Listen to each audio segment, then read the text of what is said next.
Welcome to the video on NSCI 111L Lab 4 pendulum. Again, we're going to go over the tasks to create the data tables and chart for this lab. So the first thing I want to do is I'm going to come over here and I want to highlight these cells, right click on that, go down to Format Cells, and I'll make those a number with 2 decimal places. So I'll just say OK to that. Move that up in there. OK. And then I'm going to go over here and compute the period for one cycle or one movement of the pendulum. So I go equals, click over here, B4/10.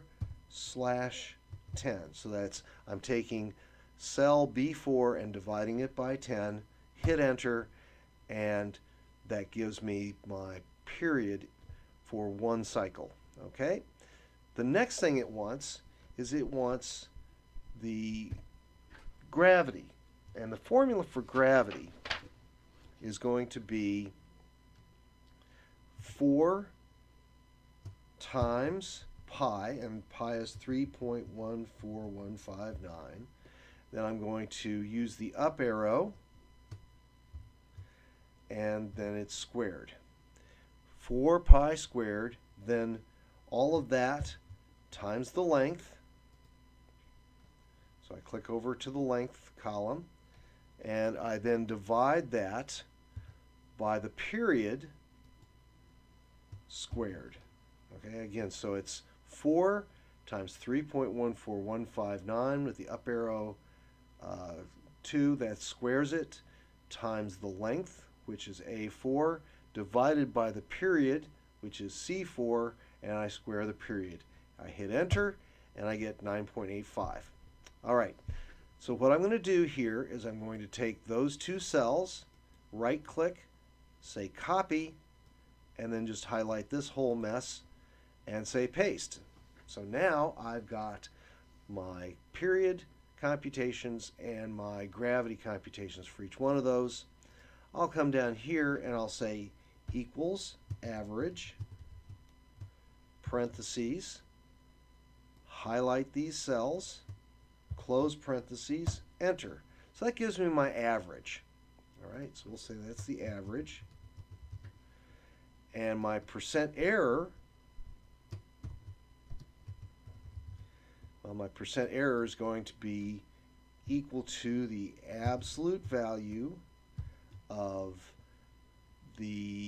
what I have computed for my average minus 9.8 meters per second squared divided by 9.8, all that times 100. So I've got a percentage error here of 0.3%, so that's pretty good for this. So that gives me my average and percent error. The next thing it wants us to do for this lab is to create this value period squared divided by 4 pi squared. So let's see how we do that. Say equals period, up arrow 2, so it squares it, divided by, now I want to put the parentheses here because I'm going to divide it by all of this, 4 times 3.14159, up arrow 2 to square it, close parentheses. So I'm going to take my period, square it, and divide it by pi squared times 4, that whole bunch there. So I hit enter. Okay. And what I should be able to do is copy this, paste that. All right. Now the next thing I want to do is, following the instructions on page 17 of the lab guide, I'm going to plot the length versus this value here. So what I want to do is I want to do insert, scatter plot. Oops, I didn't want to do that. let's delete that. What I don't want to do is I don't want to have any particular, I'll hit escape here so that I'm not highlighting anything. So insert scatter plot. I want to insert a blank scatter plot. Okay. And I'm going to right click on this and I'm going to say select data. Well, it created this series 1, so I'm going to remove that series 1. In more recent, this is an older version of Excel. More recent ones, if you just put in a scatter plot without highlighting some columns, it will simply create an empty one. So I'm going to say add. I want to add a series. I'm not going to give the series name. My series X values, okay, it says here I want to plot L versus the period. So L is on the vertical axis. So that's going to be the y-axis. So I'm going to highlight that, delete it, and put those cells in.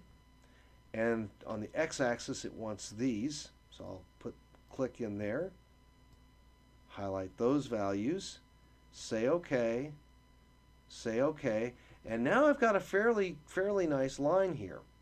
Okay, so I've got a pretty nice. So this is basically plotting for length. This period squared versus 4 pi squared, and I click on the data points, right click, say add trend line, display our equation, and I'll display the r squared. And so what this is this is showing me the slope of the fitted line here. So first of all, my r squared value is almost 1, so this is a good fit. We can see that the y-intercept is almost 0, so basically says that when my, and that makes sense because if I've got a pendulum of length 0, it's not going to have any time. But more importantly, look at this, 9.7728. That slope of this line here is going to be the gravity. Okay, so that is going to be for the acceleration due to gravity. And that looks pretty reasonable. It's close to 9.8. And I'm just going to delete that thing out of there to give me some more space. And so what you'll want to do is you'll want to highlight these cells, right click, copy, go over to your Word document. In the Word document, you'll then right click and say paste, and you'll copy those cells in. Then you'll come back to Excel. You will, let me hit escape so that it doesn't keep that highlighted. You want to click on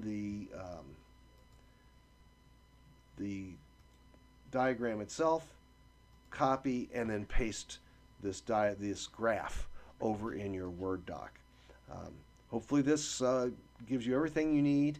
Again, you can do this for all 3 sets of data and see how they correlate. Good luck.